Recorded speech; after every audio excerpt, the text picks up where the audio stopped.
Assalamualaikum warahmatullahi wabarakatuh. Perkenalkan, saya Dr. Dela Hangrijalma, spesialis penyakit dalam Rumah Sakit M. Natsir Solo. Pada kesempatan kali ini, kita akan membahas tentang diabetes mellitus. Diabetes mellitus juga sering dikenal dengan penyakit kencing manis atau penyakit gula.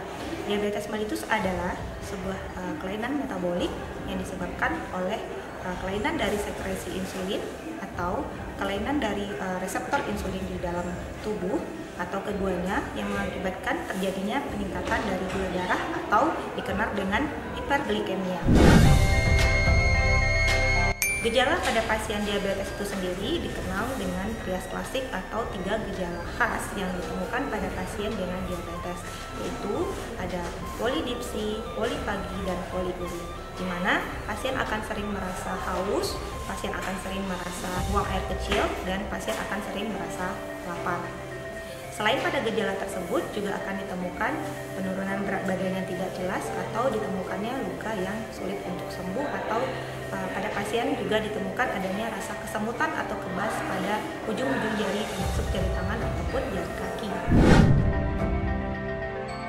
Faktor risiko untuk terjadinya diabetes mellitus salah satunya yaitu pada pasien yang dengan riwayat keluarga yang mengalami diabetes mellitus juga, kemudian pasien dengan obesitas atau berat badan berlebih, yang ketiga itu pada pasien yang dengan perempuan dengan riwayat melahirkan bayi lebih dari 4 kg, kemudian pada orang-orang dengan ras atau etnis tertentu, kemudian pada pasien yang menderita penyakit metabolik lainnya seperti hipertensi dan dislipidemia.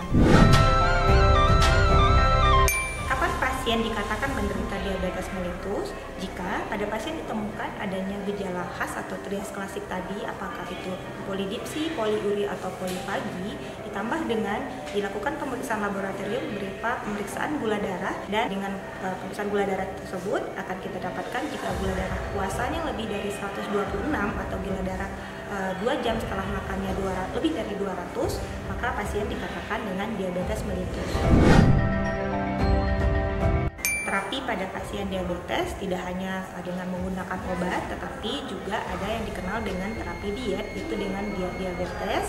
Kemudian dilakukan olahraga 4-5 kali seminggu atau lebih kurang 150 menit per minggu, dan baru kita menganjurkan pasien untuk kontrol gula darah, dan jika kontrol gula darah dengan terapi tersebut tidak tercapai, maka pasien bisa diberikan obat antidiabetes, apakah obat antidiabetesnya dalam bentuk obat makan atau obat oral, atau bisa diberikan obat insulin yang disuntikan ke pasien.